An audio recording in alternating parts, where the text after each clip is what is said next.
Tad nu nākamais projekts mums ir šis BMW E91, kur mēs vinējām Vācijas kopārtā par ļoti saldu cenu. Bet saldai cenai arī nāk līdzi daudz darbi. Skatāmies šeit, vai var redzēt šos punktiņus. Šeit un arī uz jumta. Jā, nu, šajā video mēs saprotam to, tad būs daudz krāsošanas darbi. Un neiztiksim arī bez dzinēja problēmām, jo kopārtā bija norādījis arī problēma ar DPF. Tad, nu, ķeramies klāt. Pirmā lieta, ko mēs darām, noskalojam. Nu, salīdzinoši šeit mums ir ļoti tīrs salons. Kā jau vienmēr, M47 pielīdz bez problēmām. Redzam helikopteris. Nu, man ir īpašas attiecības ar helikopteriem, tāpēc šī varētu būt kaut kāda veiksmes zīme. Ja liek piebilst to, ka viņam ir oriģinālā BMW autonomā apsilde. Ko nozīmē autonomā apsilde? To, ka tu var uzlikt kaut kādos laikos, tad tev vienkārši automobīls jau ir silts no rīta. Es nezinu, kā viņi strādā, nekad neesmu viņu izmantojis, bet mums būs viņu jāietestē.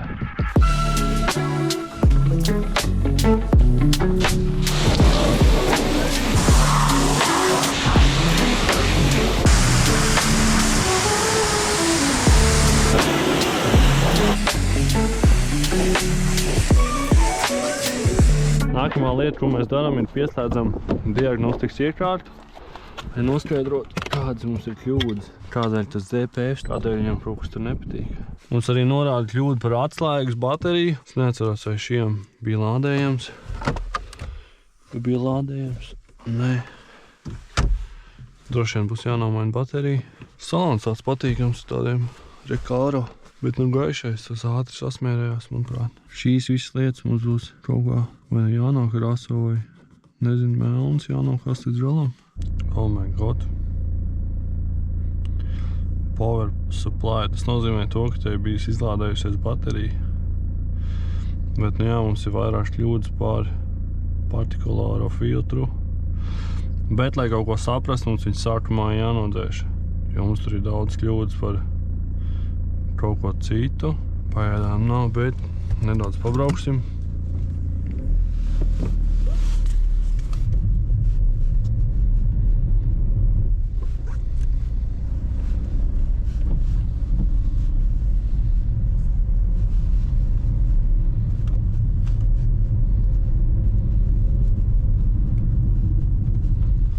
Skatāmies, vai mums ir kāds rezultāts. No fault code. Tad nu jāuzliek sarkanie numuri un jāuztais pavadzīme, jāizbrauc uz ceļu. Cienām pavadzīme un mēs varam doties ceļā. Tas ir viens no plusiem, ja tu esi auto tirgotājs, tie ir sarkanie numuri, kurus var izmantot šādā veidā, lai testētu automobīļus savādāk. Mums arī kaut kāda lampiņa nedēļ laikam. Savādāk tev būtu jāreģistrē un jāiet apskat, un pēc tam tikai tu varētu braukt uz koplietošanas ceļiem. Bet tagad mēs uzrakstām pavadzību un mēs varam droši pārvietoties.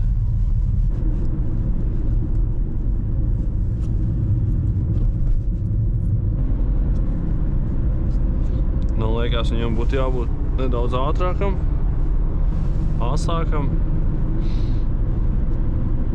Liekas, ka nav pilni jauda. Mums iet arī cruise kontrole. Pozitīvi. Radio. Nu jā, re, kur mums ir kontrole. Kad mums norādīts par sensoru pirms partikulārā filtra, tad tam arī pievērsīsim uzmanību. Manuprāt, man kaut kur bija rezervē no šāda tieši. Viss tas partikulārais filtrs ar visiem sensoriem. Pamēģināsim apmainīt. Interesanti ir tas, ka mums noteikti reģenerācija tagad. Nu, pabrauksim, pastīsimies. Vēl kad viņš iemetīs to kļūdu, tās pārējās. Nu jā, nav viņam jauda. Nenormālais spiediens. Man tā šeit tas katalizators ir nenormāli cieta. Nu jā, manuprāt, tam gāzēm ir jābūt zemākam spiedienam, tā pretspiedienam. Tas filtrs pats DPF ir ciet, un tad tur rodās pretspiediens, un tad viņš jau ir tik cietruma malā šeit, ka mums ir jāveic piespiedu reģenerācija. Tad nu redzam šeit to brīdi, kad es iedevu pilnu gāzi, tad spiediens parādījās uz nulli. Viņam jābūt ir kaut kādam vismaz spiedienam, pretspiedienam, bet viņš ir nulli un kur parādās apakaļ. Un nospiedīsim pilnu gāzi, atkal pilnīgākā nulle. Un redzam, kad viņš tur čakarējās. Tas ir spiediens sensors pirms katalizatora. Un kur bremzējot, mums viņš atkal parādās.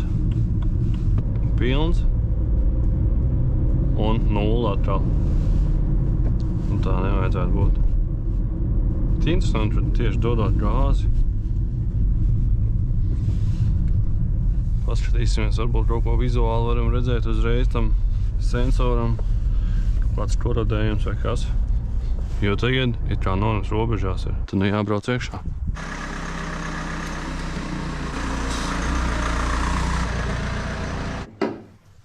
Pagaidām atstatēsim ar šo, jo kamēr atnāk jaunie amīši, mums ir šāds lauku variants.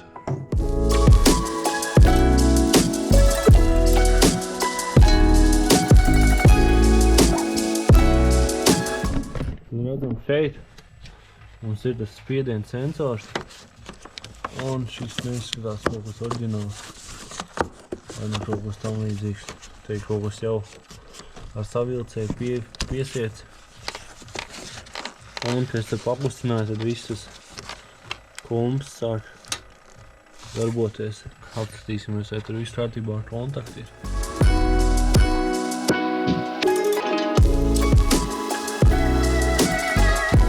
Prāt, šis jau nav oriģinālais vairāk Helva. Es neesmu pārliecināts, bet šis ir tas, kurš mēra to spiedienu. Pamēģināsim vēl izpūst pašu to trubiņu, kas ieiet DPF-ā. Varbūt tur kaut kas iet ciet, un vēl ir viena lieta, kas man nepatīk, ir tur viens vārds. Izskatās lodēts kādreiz. Šeit. Šis. Nu, patestēsim. Problēma.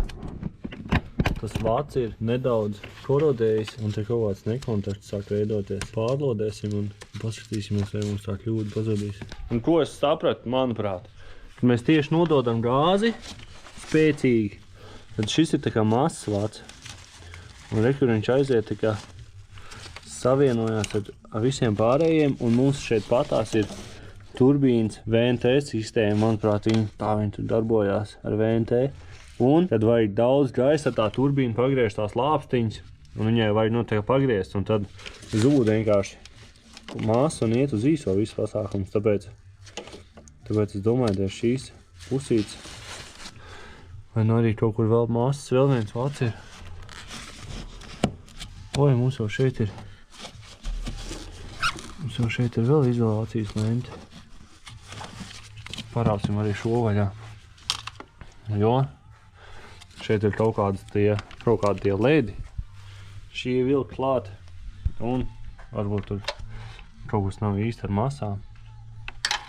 Tad nu iečkojam visu šo, salodējam šo, iečkojam, kas šeit notiek, un es domāju, ka mēs arī redzam, kad mums arī būs rezultāts.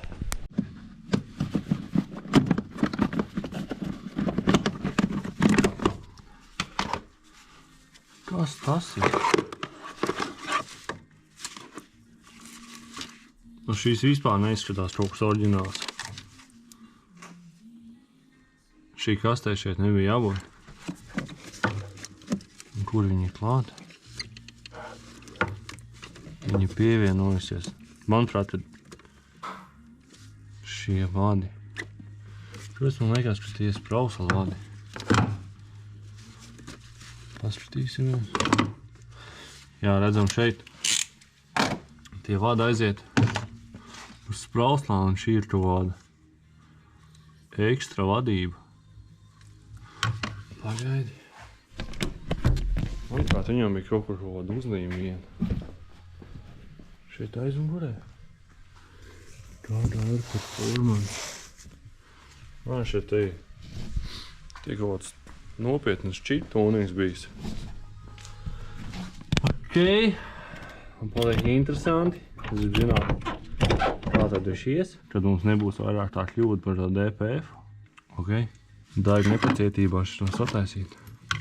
Tad nu viss ir salikts un veiksim testu. Tad redzam, kāds mums tā ir brīvvietā.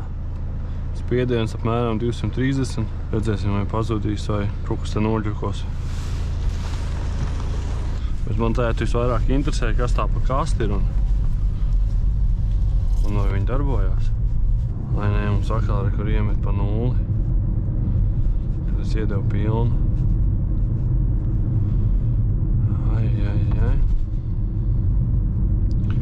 Kāpēc man tāda aizdoma, ka kaut kas saistīts ar to kastu varbūt, bet tēt viss ir normāli. Kaut kas nav ar masu vai kaut kas tāds, jo mums ir tas sensors, mums arī ir control deviation. Varbūt mums kaut kāds jāaktivizē tā kastīte ir. Jo mums nav arī nekāda check engine lampa. Ja šāds kļūdas būtu normālajā versijā, tad jābūt kaut kādai lampai arī iedektei. Nākamā lieta, ko es gribētu pamēģināt, ir to kastīti palaist, jo tur viņi neiet, manuprāt. Jāapstās, vai tur viss vada ir klāt, jo kaut kas tur ir, manuprāt, tur kaut kas ir saistīts. Vai nu arī tiešām kāds sensors, bet interesanti tas, ka es nospiežu pilnu gāzi, tas mērījums uzreiz uz 0 aiziet. Mums tā kastīte ir jāpalaiž. Kas viņi te baro tā kaste? Tāda mums ir vēl viena kastīte šeit. Start wire kit. Engine start wire kit. Start wire kits. Kas mums vēl šis pa monstru? Tas ir tām spuldzēm. Šis otrs tāds sagurs izskatās. It kā viņi nevar pāraut vēl. Bet tas aiziet uz šo. Uz šo. Vismaz kaut kādu pamācību būtu uzrakstījuši ir sev.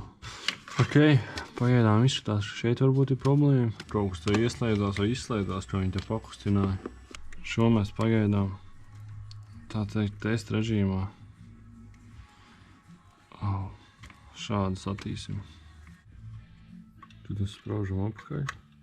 Bet interesanti, kāpēc nemetās nekāda kļūda, nav check engines nedeg. Nu jā, liekas, beigās sensors tomēr jau brīvgaitā redzam, ka ir 780 bāri. Tad nu esam tikuši pie jauniem sensoriem. Mums izdara šīs, bet arī nāk šāda veida. Nomainīsim un testēsim. Tas ir šis. Skatāmies, mums nekur nav pazudus tā kļūda. Nospiežam pilnu gāzi. Spiediens iet augšā, iet. Un kāpēc viņš tēd iet normāli? Tēd nospiežam pilnu atkal. Un tēd viss kārtībā pēkšņi. Kad normāli iedot čībā, tad viņš aiziet līdz 0, un es nezinu, kāpēc tas ir. Tas varētu būt dēļ tās interesantās kastītes, kas mums tur ir klāt. Pamēģināsim vienkārši atvienot to kastīti no strāvas, lai redzētu, vai kaut kas mainīsies. Tad atvienojam šeit plus vadu, kas ir priekš tā vadības bloka vēl viena ekstra. Mēģināsim izbraukt vēlreiz. Tad redzam to, ka mums ir tā pati situācija. Žam pilnu, viņš aiziet, aizrijās un pa 950 vairāk neiet. Varbūt tas varētu būt dēļ tā, ka tas filtrs ir vienkārši tik ļoti ciet, kad ir 950, tad viņš neļauj vairāk smidzināt iekšā un dot jaudu. Tad šajā variantā uztaisīsim piespiedu DPF filtra reģenerāciju. Te, kur redzam, mums vajag vismaz 10 litras degvielu. Partikulāro filtru var tikai reģenerēt braucot un apmēram 30 minūtes ārpus pilsētas. Tad no ko reģenerācija mums tur slēdzās ārā iekšā, un tad beigās es iegāju fórumos un es sapratu to, ka man reāli mulsināja visu tā padarīšana, kad viņš aiziet līdz nullei. Bet es domāju, ka mums īstenībā ir ciet pavisam tas filtrs, jo pēdējā reģenerācija, kas ir veikta, ir bijusi pirms 31,000 kilometru, redzam.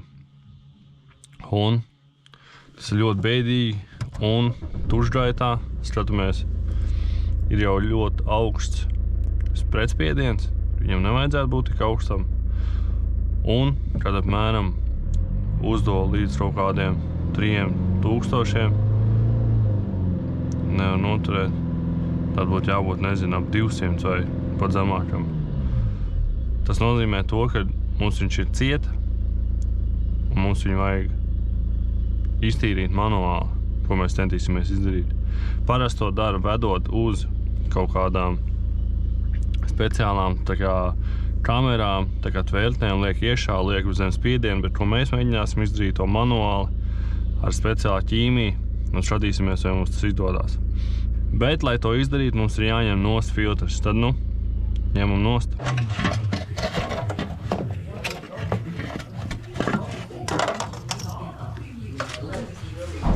Tad DPF ir noņemts.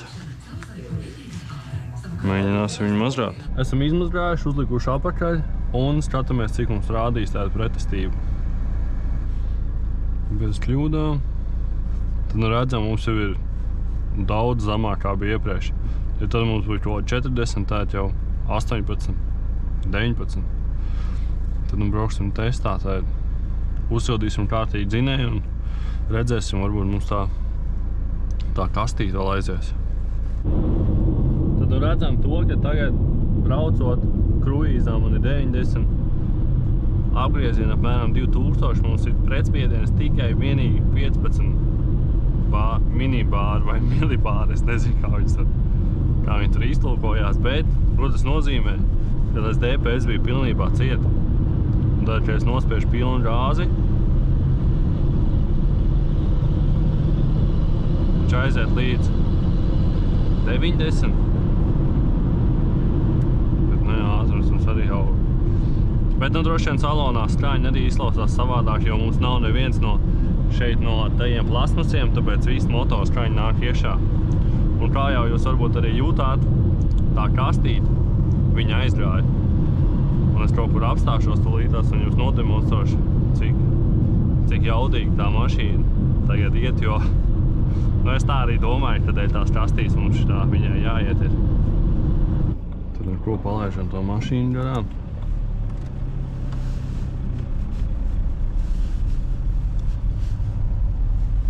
Un skatāmies.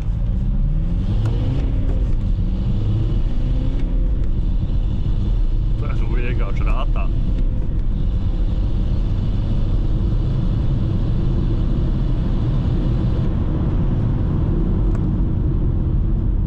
Es nezinu, vai to varēja saprast, bet manuprāt ir viena vieta, kur jūs tiešām varēsiet redzēt, kad viņi iet. Dodamies tur.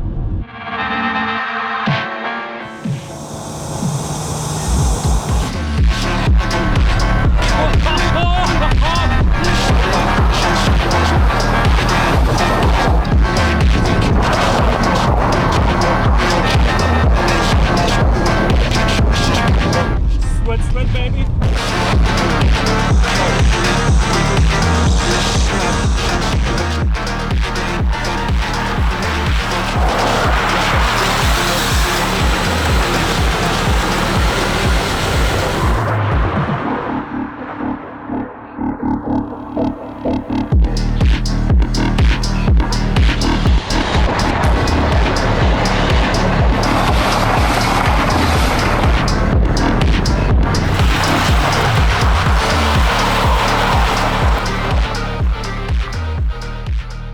Un galvenais, pēc visu šī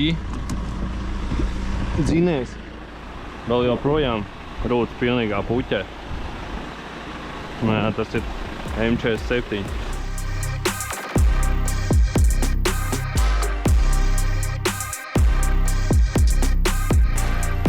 Tad esam tikuši galā ar tehniskajām lietām un ķeramies klāt vizuālajām.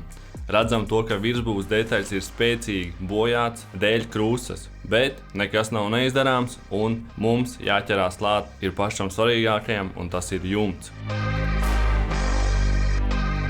Jumts mums būs jāmaina, jo šādu detaļu mēs nevaram tikai un vienīgi sašpaktelēt, mums viņi ir jānomaina, jo pēc tam var parādīties visi tie defekti vēlreiz, jo kā jau mēs zinām, ka šparktēls sēžās un pēc tam var veidoties visādi mēsli. Tad man nekas cits galvā neienāk kā E90 pārts. Instagramā redzēju šos džekus un rakstam augšā un prasam, vai mēs varam dabūt jumtu, haubi un abus spānus. Viņi atbildēja ar pozitīvu atbildi un laižam uz Jelgavu. Tad dodamies pakaļ jumtam un haubei. Bet pirms tam mums ir jāpieliek piekabe. Tad mēs laižam uz Jelgavu pie džekiem, kuri mums visvairāk atbildēja, visātrāk atbildēja. Zini kā parasti, ka tu uzrakst kaut kādam šrotam, un viņi tur saka, kad atzvanīs vai ko. Tā arī nekad neatzvan, un tur ir čakars reāli, un bez mazliet jāizspiež tās detaļas no viņiem. Tā kā liekas, ka nepatīkam tā saruna un vispārējais, un tā attieksme liekas, bez dīrs, bet ar šiem džekiem viss super ātri un tik ātri atbild. Tas ir pats galvenais, man patīk, kad ātri atbild, un tu zini, ko tev vajag, un viņi saka, ka ir vai nav, notiek tā ātrā saruna. Kur ir mans jumts? Nogriez no tās? Jā.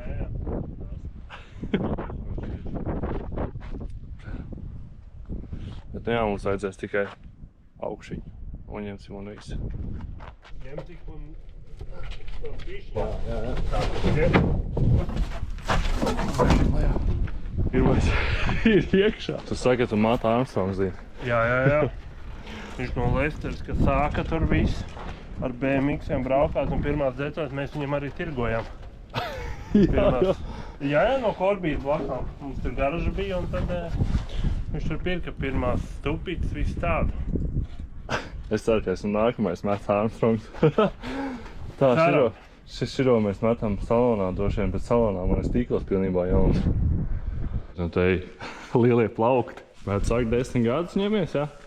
Latvijā tikai 3 ar atvaļinājumu. Un šeit mēs esam tikai kaut 2 mēneši. 2. 2 mēnešu laikā šis viss izdarīts jau? Jā. Ja neizskatās, ka ir bijusi kāds brīvdienas. Es tev parādīšu, kā sūkni kāds. Nē, tu jau esi redzējis. Tāda šie E90 džeki, super stilīgi džeki, ņemās ar tikai 90. un tādiem autiņiem, bet no Anglijas. Darbojās arī Latvijā.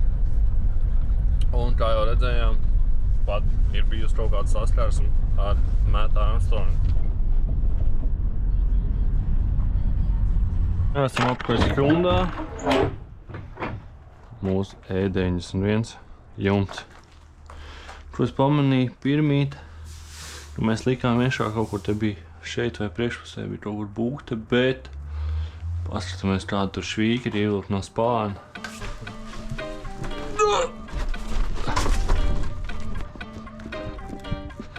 Ar šo mēs beidzam, bet pieseko, lai redzētu nākamo epizodu, jo tajā mēs mainīsim jumtu.